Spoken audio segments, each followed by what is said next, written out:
Hey everybody, welcome to another episode of the DevOps Diaries podcast. And I'm very, very pleased to be joined by one of my great friends in the Salesforce space, Melissa Hill Dees. Melissa, welcome to the podcast.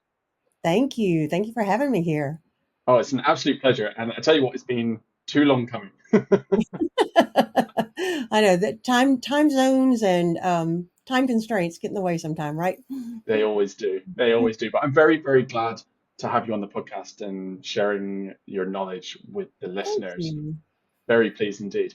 For the listeners, Melissa, can you tell me, or tell the listeners even, a little bit about your experience and the lens that you view the world through, Salesforce ecosystem or otherwise, that will help them understand how you look at things and where you come from? Sure. So, ironically, I started in computer science. I don't even know if we still call it that anymore. A long, long, long time ago, back about the same time that Bill Gates was getting into computer science, and realized very quickly that I was not going to be a programmer. That's not who I was, not what I wanted to do when I grew up, and nobody, which I try. That's one of the reasons I really work hard to let people know there are other ways to be involved in technology besides being a developer, right? Mm, Nobody at that time told me that I could sell software or I could be a business analyst or I could do all these other different things that are involved in technology. So I dropped out of college and made tons of money in a very successful sales career in corporate America, and at the ripe old age of about 37, I married and had a baby and stayed home for a while and had no idea what to do with myself and got involved with nonprofits and was the executive director for Habitat for Humanity here locally. Worked with volunteers, worked with the United Way, and realized that we kept trying to do the same. We do the same thing over and over again and trying to get different results. And I've always been told that was insanity. So I decided that I needed to go back to school, finish my degree, because I really wanted the credentials to back me up for being able to help nonprofits innovate, think about things differently, do something different, so that we could do more good. That's the hashtag I always use. And so I did. I finished a degree. I said whatever was quickest for me to finish. It turned out to be management of technology. And by that time, I had gotten into the Salesforce ecosystem, was working with Hands on Connect and ISV. And I thought, oh, perfect. Now I have the opportunity. I've got this degree finished and I can do all these certifications with Salesforce, which I now have 11, I think, um, and help nonprofits. And then I had an opportunity to do an MBA. I got a scholarship to do an MBA and did that in digital entrepreneurship. So I was excited to do that and learned so much. And still, my goal, when I do my V2 Mom every year, my goal is really to increase the impact that nonprofits are having, work themselves out of a job and leverage technology to do that. So that really is always the lens that I look through. How do we make it easy? How do we make it simple? How do we automate what can be automated so that humans have time to do the things that only humans can do? you know and that's where my motivations come from, my goals, and the reason I get up every morning. That's lovely. And that hashtag do more good is something that I've seen you embody personally time and time and time again. And I feel that's one trait of the Salesforce nonprofit community especially is everybody so dedicated to the nonprofits that they work for, but also nonprofit generally and advocating for nonprofits. What do you think makes nonprofits special, and what do you think really is the secret to becoming a successful nonprofit in the technology space and utilizing technology? That's a great question, Jack, because there are really great things that make nonprofits different. I have a presentation that I do talking about 501(c)(3 is not a business model, and it's not. It's a tax designation in the U.S. so that you don't have to pay corporate taxes, but it's not a business model. On the other hand, I think that there is a lot of confusion around that, around being innovative, a lot of fear of change. What if we do something different and we can't feed as many children this year? So if you're an entrepreneur and you're in a for-profit business, risk aversion is not something you want. You want people who are not risk averse, who are willing to try something, and if it fails, okay, it's just money, right? Mm, But in the nonprofit world, I think that there is the feeling of, if we try this and it fails, then we are going to fail at our mission, and our mission impacts humans, right? You could live without a new cell phone, right? You can't live without food. And childhood hunger is, especially close to my heart. So I think for nonprofits in particular, there's a lot of education that we need to do. Dan Pelota, if you've seen his TED talk, that's probably 10 years old now, but he talks about paying nonprofit executives what you would pay a for profit executive, because you want the best and the brightest, right? And if you can make 10 times in the for profit world what you can at a nonprofit, then is it a better return on investment to go work for the for profit and donate money? You know, so there's a lot of thought process in the way that I think that we can try and change. But you're right. I think the key thing that makes nonprofits really spectacular is the dedication by the mm, employees that work there. In fact, so much so that the turnover rate for employees at nonprofits is really high, because generally you're making a lower salary. What you do every day is so critical. I think the burnout rate is probably higher. And I think that's what happens, right? yeah. So, because they are so dedicated, and that can become a stumbling block. It's a double-edged sword, really, you know. Um, Absolutely. And something that you've mentioned twice already, or two things that you mentioned that are synonymous, I guess, and important for this conversation that we're having, is you've mentioned doing the same thing over again and expecting different results is insanity. It's a common phrase. I think a lot of us will be familiar with that phrase. And you've mentioned innovation.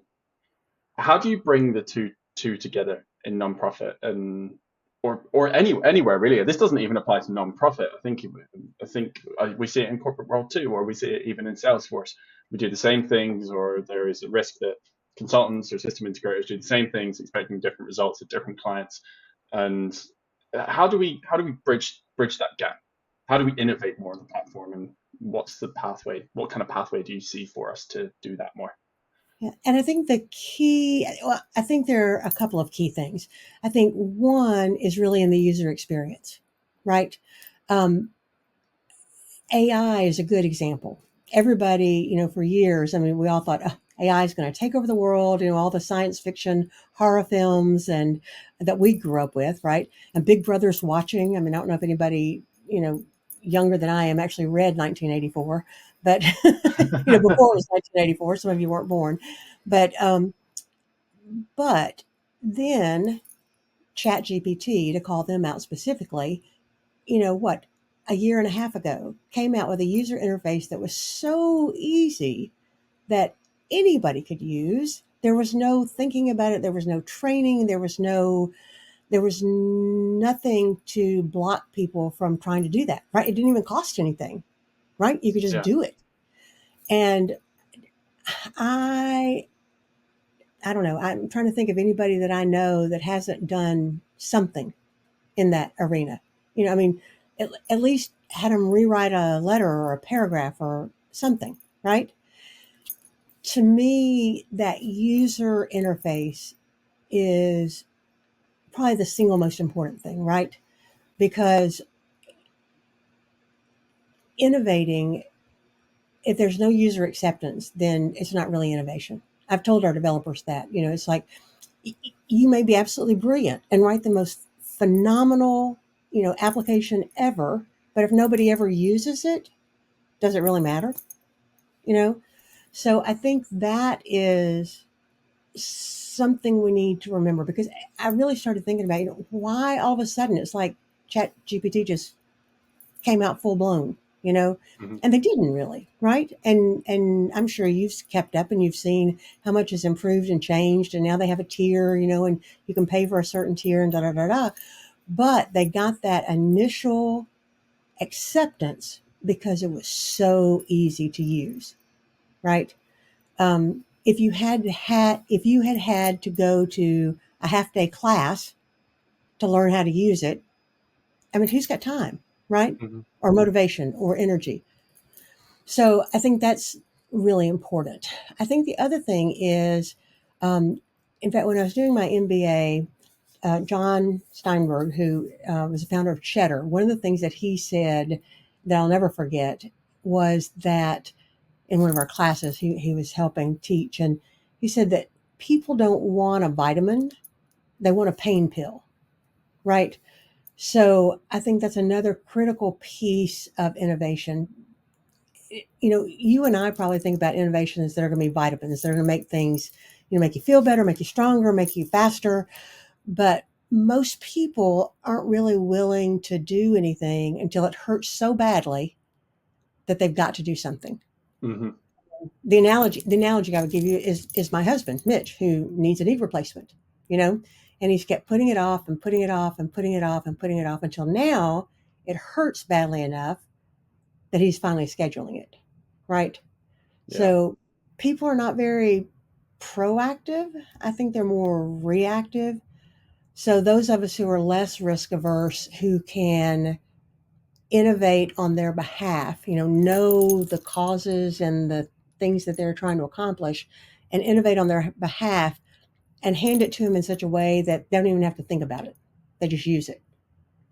I think that's an important factor in really pushing innovation forward. Yeah. It's interesting. You mentioned if you had to take a half day course to learn how to use something like ChatGPT, there'd be less people using it, or there'd be less acceptance of the technology in Hmm. general, which I get, and I understand that, and I agree with you to a large extent. I think ChatGPT and those technologies, you know, Einstein Copilot Studio and Salesforce, all of these things do have a super low barrier to entry. Right. But what do you think that does across the I guess I guess all of humanity, I guess, but users in general and the people who look at these tools and say, okay, you don't need a course or you don't need a degree to understand it. So let's take an example, right? A lawyer goes away and does a law degree, has to pass the bar, etc. They're a lawyer. You know, you go to a lawyer, you expect certain results out of them, they're trusted and what have you. Technology like ChatGPT and Copilot Studio, etc., you don't that barrier to entry is so low. Does that mean that we risk devaluing the amount of skill that it will take to actually use it effectively? I don't think so. And I'll tell you why I think this. Again, you'll see I'm an avid reader. I read a lot. And there was a great book that's an older book called, I have to think of the name of it. I can't think of it right now, but I read it during my MBA. And he talked about, and this was before ChatGPT, right? So this was 3 years ago, probably. And he was talking about what if, from the AI standpoint, a doctor, your doctor that you see, every 6 months or however often you have to go every year for your physical, could access all the data that's available, like for your symptoms, right? Yeah. And and I think we've had this conversation, Jack, about the fact that I'm redheaded, right? So there's been research done on redheads that indicate that redheads need more anesthesia than other people to be knocked out, right? And to stay knocked out, which to me is an important thing. If I'm going to have surgery, I want my anesthesiologist to know that. I don't want to Well, wake up yeah, and you don't want to wake up on the table. right? But I have had exactly one doctor in all my experience who had actually heard of that study and knew about that. The only reason they knew afterwards was because I told them, right? So I think it's important. It's that there's always going to have to be people in the loop, right? To do the things that AI can't do. right? I mean, it doesn't matter how.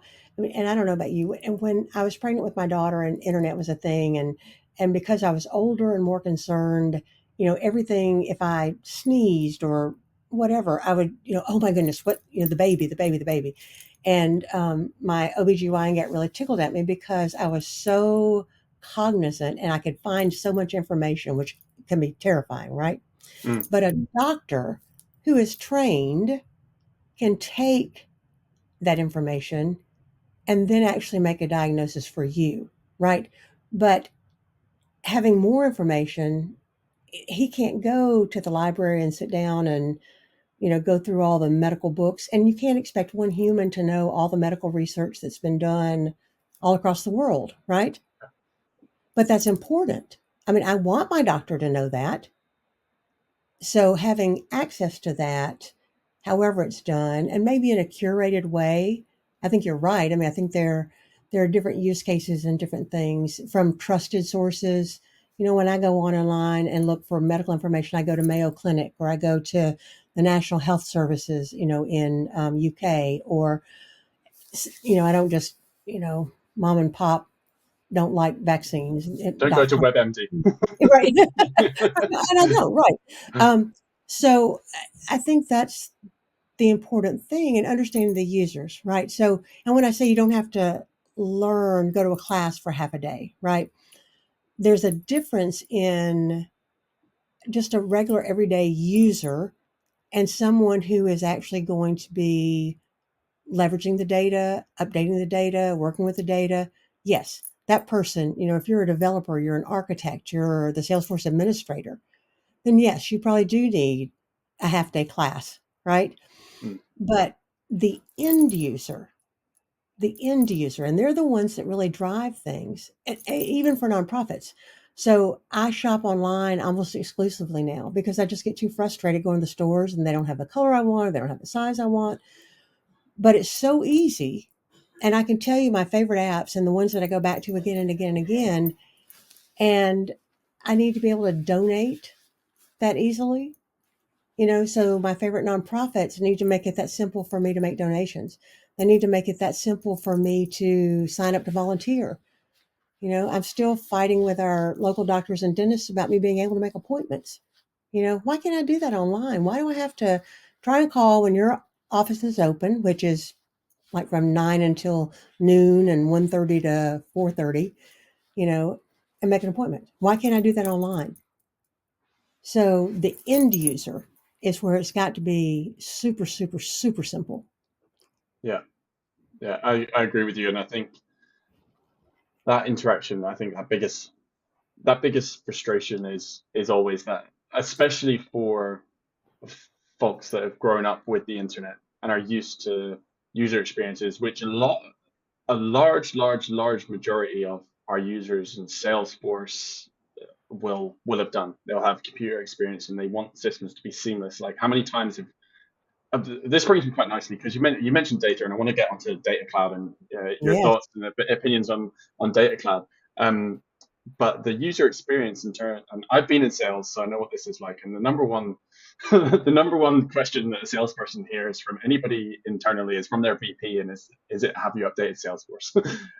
Because they need that data to work off that data, and if Yep. Salesforce is a pain to use for a salesperson, trust me, they're not going to do it because I've been I've been that person. Not in Salesforce, in our old CRM that we used to that I used once upon a time ago. It was just such that user experience was such a pain, which means the data wasn't accurate and reflective of what was actually going on in the business, which does bring me into that next point about data cloud and the importance of data cloud. And we've started to talk about AI, so let's carry on down that path too.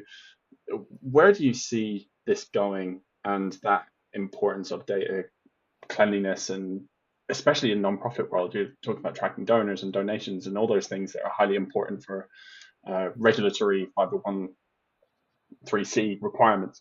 Hmm. What's going to happen here?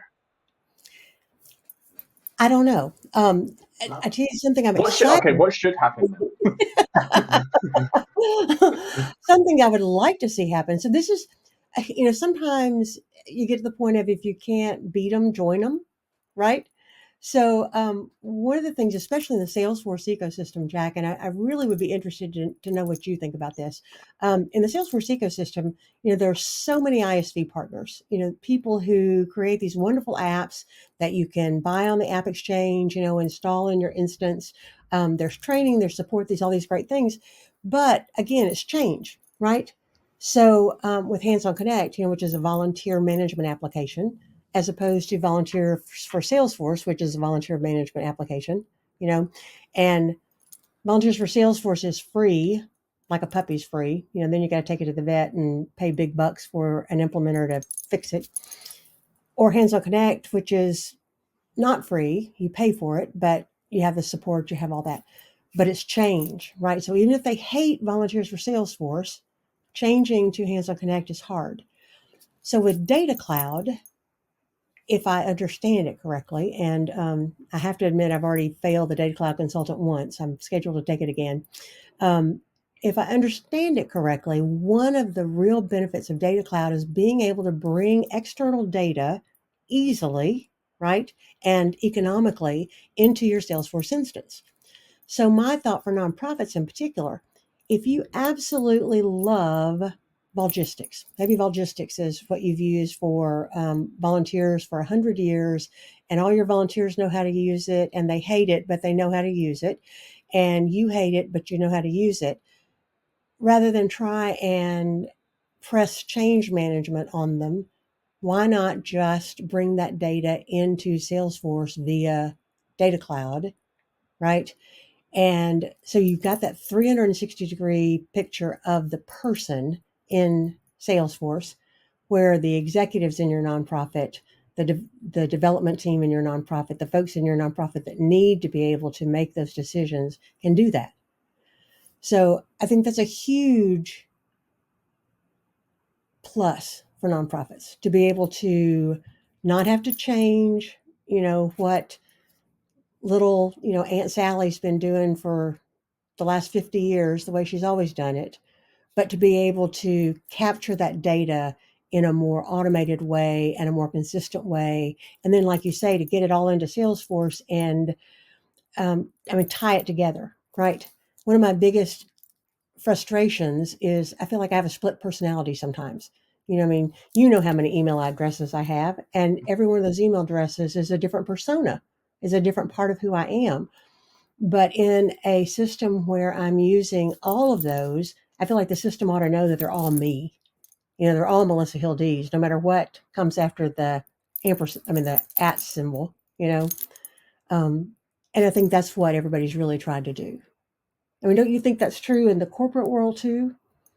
I think I think yes, I think unification of data is important for customer experience. And Salesforce have been talking about this for a long time. Yeah, And Customer 360 was the go-to word that now hasn't been used. It was kind of the thing for maybe a couple Dreamforces ago. Customer 360 right. was a thing, but that's no longer a thing. It's now AI data, Mm. CRM, But I and think trust. Customer 360 is more achievable now with Data Absolutely. Cloud and the unification and Absolutely, and I think the thing that ties all of it together, whether you are for profit or a non-profit, is that holistic view of the customer allows you to make better business decisions, and that yep. is incredibly important in non-profits. More so, I'm gonna stand on a bit of a soapbox here and say that the work that non-profit do is more beneficial than corporate for the examples of this conversation. Because if we have a better view of the people that we're trying to serve as non-profits, my partner, she works for Black Girls Code at the moment, and having that unified view of the people that they're helping and the young girls that they are helping is super important to see their success journey um, through their programs and because they were in those programs, and to be able to have a view of all our volunteers. So, somebody that you impacted as a nonprofit may become a volunteer for you and then may become a huge donor for you later down the line, and having that visibility of a person's journey. We Mhm. talk about, I talk about people a lot, you talk about people a lot, and people are so important. And the better we understand people, the better we can make decisions about them. I think it's great that Data Cloud is here, and I think AI being able to consolidate that data and give us the information that we need back to make decisions is going to be hugely important for us to make the right decisions. And I think generally all of this data that has previously been in disparate systems, I've been there, you've been there, you know, you got 70 different spreadsheets and a CRM and God knows what else. Right. To have that all in one place will hopefully Yep. improve decision making from data driven decision making, which is there seems to be another corporate buzz thing at the moment. Data driven decisions, you need data for everything, and hopefully we can unify those things with these developments is what I'm hoping, and what I'm hoping happens. I hope um, so too with Data Cloud. And I think a couple of things that are maybe peculiar to nonprofits.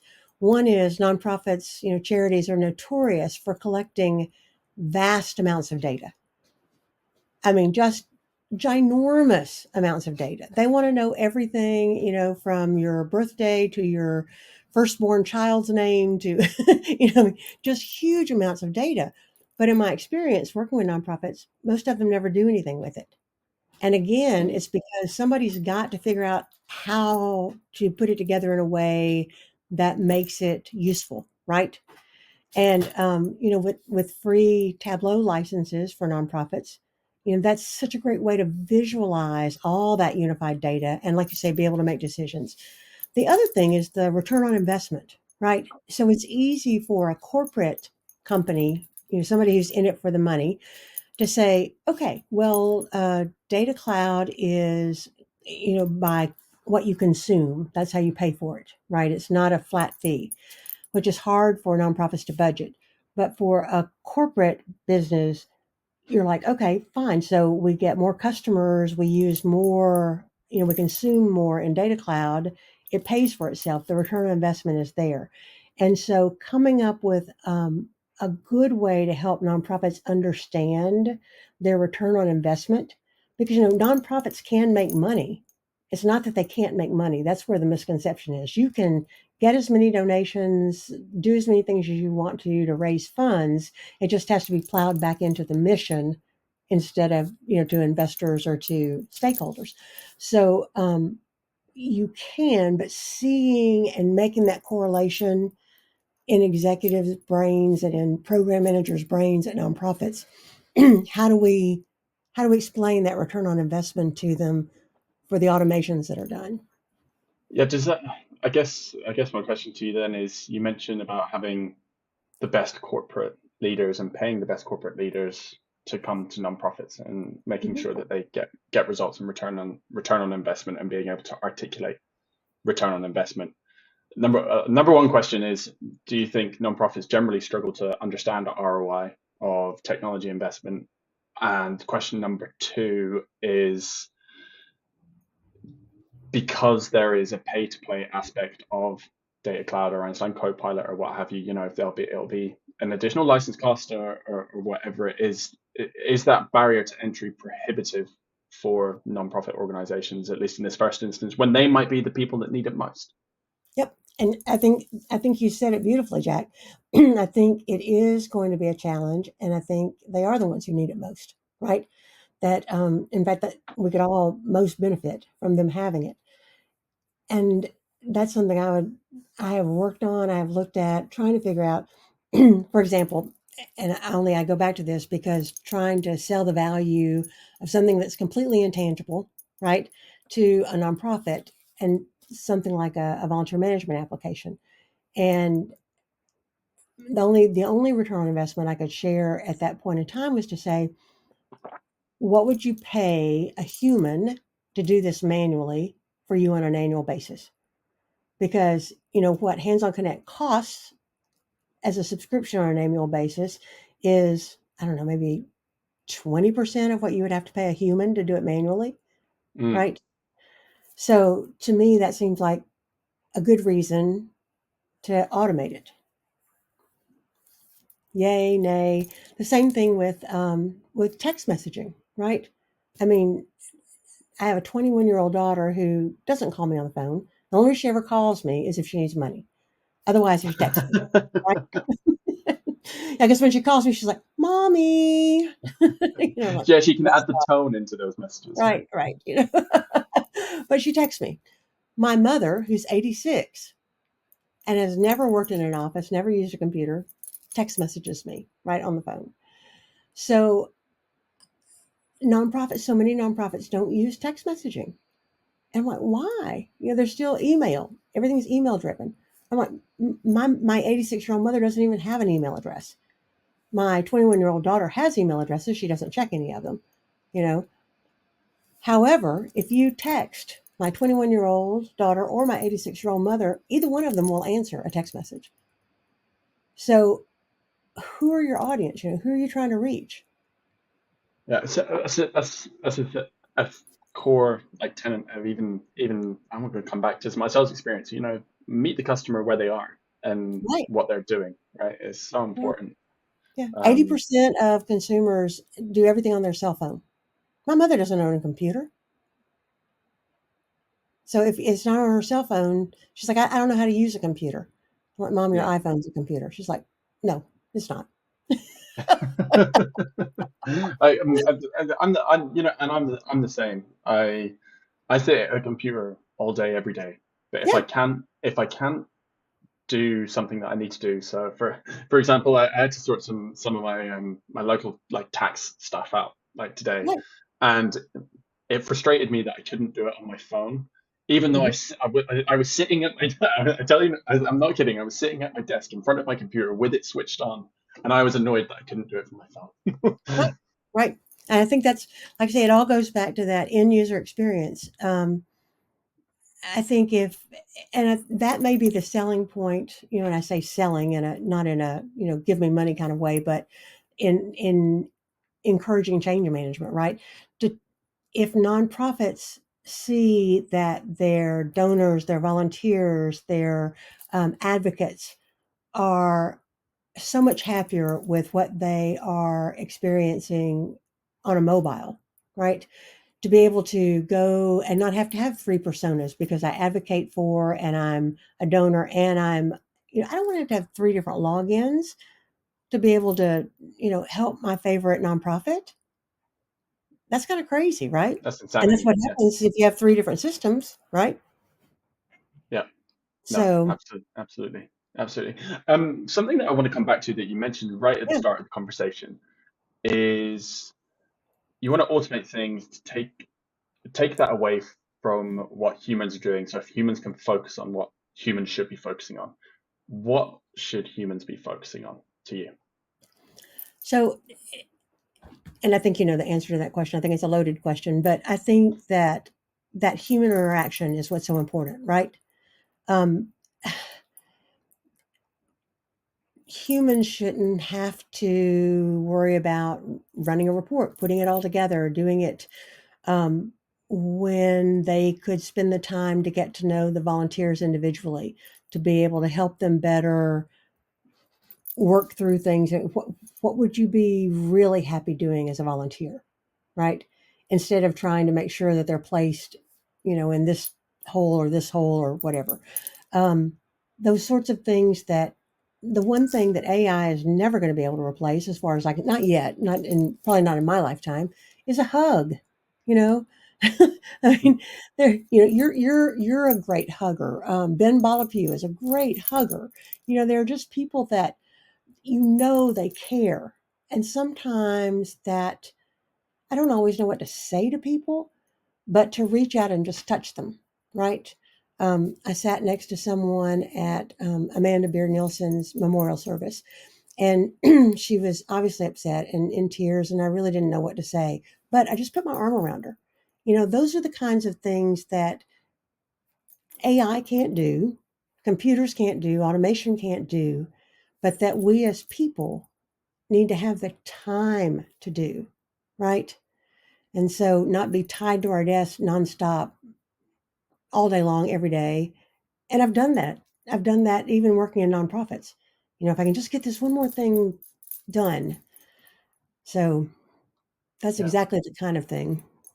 yeah. I think that empathy and human connection is highly important, and I think we often forget that we embody a physical space as humans. We get lost in digital spaces, and I was actually having this conversation with one of my colleagues um, about AI chatbots, and that the chatbots are able to display degrees of empathy, and which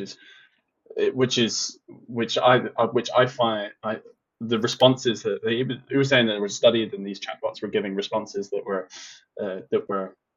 empathy driven, and that were in keeping with what a human could potentially say, or maybe should potentially say. But I think what's so dangerous about that is that let's use your text messaging to phone call conversation example from earlier. Somebody's having a bad time. Hmm. A phone call or a video call with that person is going to be 1,000 times more effective and Hmm. empathetic than engaging with them over a text message. Just because it's a human on the other side of the text message rather than an AI chatbot or what have you, it doesn't mean anything because the method of delivery is the same. And then we as humans embody physical spaces, and think how much better you feel after having a conversation with somebody in person, and a cry and a hug, like you mentioned, Yeah. or in those empathetic scenarios. And I think that's one of those things where we talk about business and decisions being made. If we have all this data, but we can bring all the people that we need in the room to have an actual human discussion and conversation about that data, and they haven't had to sit there, like this world of remote work. And like I advocate for remote work. I only remote work for the majority of the time, even though my office is 15 miles away.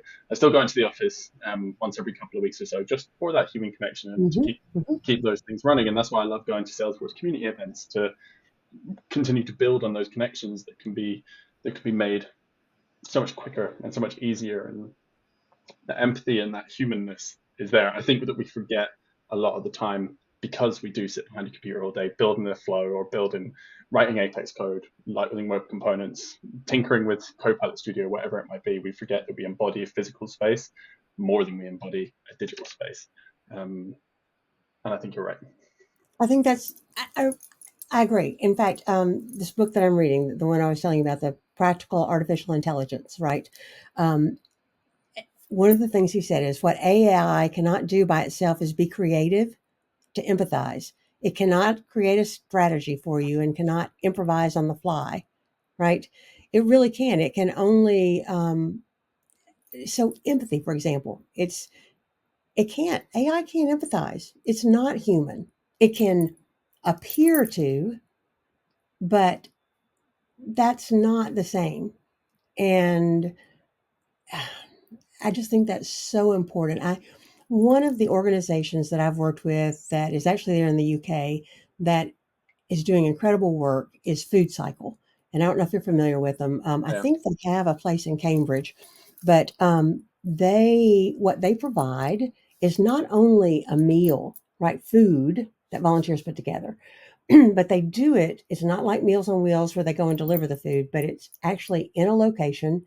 Anybody can come, regardless, whether you're the lord of the manor or if you're homeless, it doesn't matter. Because the other part of their mission is to provide community, to provide, like you say, that physical space, right? So when COVID hit in 2020, they panicked because they couldn't do the meals, and there were people who depended on being able to connect that way with others. And so we actually worked on a way. They didn't have anybody's names, phone numbers, nothing, because you don't have to register anything. And we worked with them to create what we call check in and chat, right? yeah. And so they started making phone calls to be able to continue that sense of belonging and community, and somebody cares about whether you exist or not, right? So they Absolutely. really adapted incredibly well. Now they are phasing out check-in and chat because, of course, they don't need it anymore with the biggest worst part of COVID over, and everybody's back in the kitchen cooking together, and folks are coming to eat, and it really is that sense of community that technology can't replace.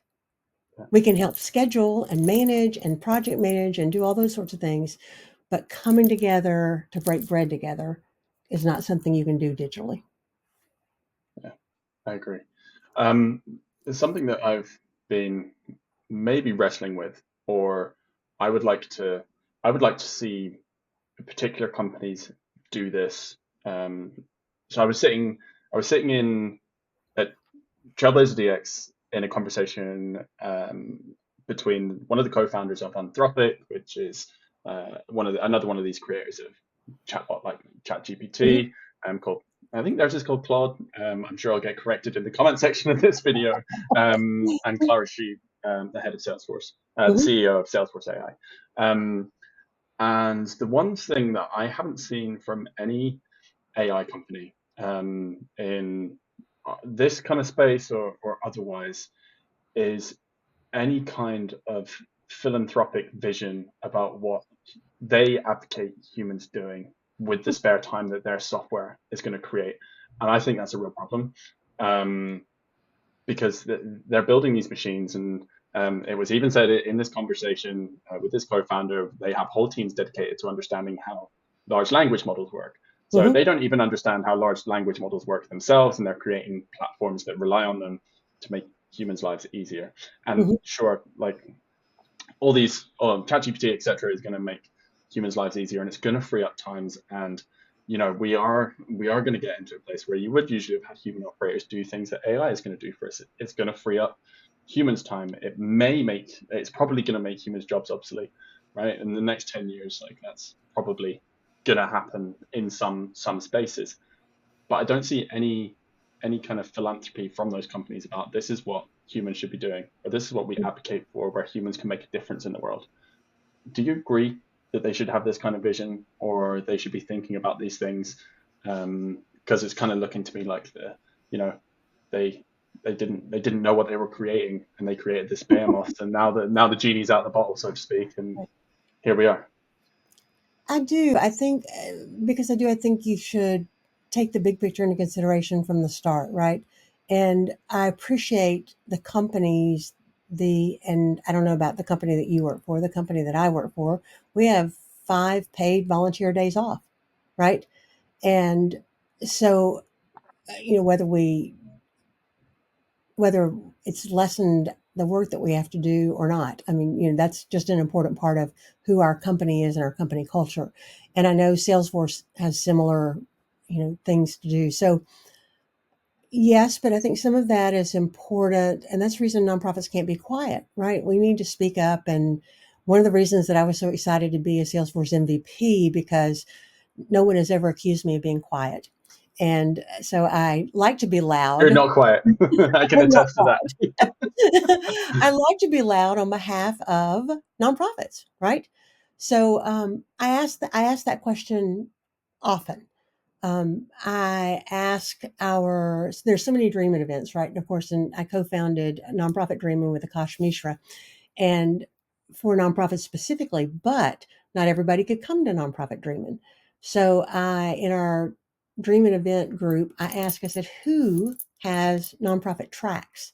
Do you have, because you have like developer tracks, administrator tracks, do you have a nonprofit track? Because if you do, I would love to help you find folks willing to present, help you get the word out to the nonprofit community. Um, because I just think that's super important. One of the things I have preached on AI is, if you are um, a woman or a person of color or anything that's diverse, rather than just an old white guy, right? Get on AI and do stuff. I noticed Stacy Whitaker this morning posted on Twitter that she had AI help her write something, and it didn't give you a choice of skin tones on the emojis, right? You have to tell it. So does AI think that everybody is the same skin tone? I mean, Mm, it probably does, unless somebody's taught it differently, right. right? So I think it's going to be incumbent upon all of us. It's like a child, right? A child needs a village to raise it right.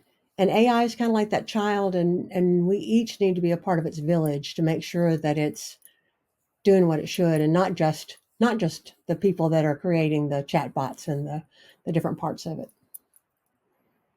Oh, that's very thought provoking thing to end on.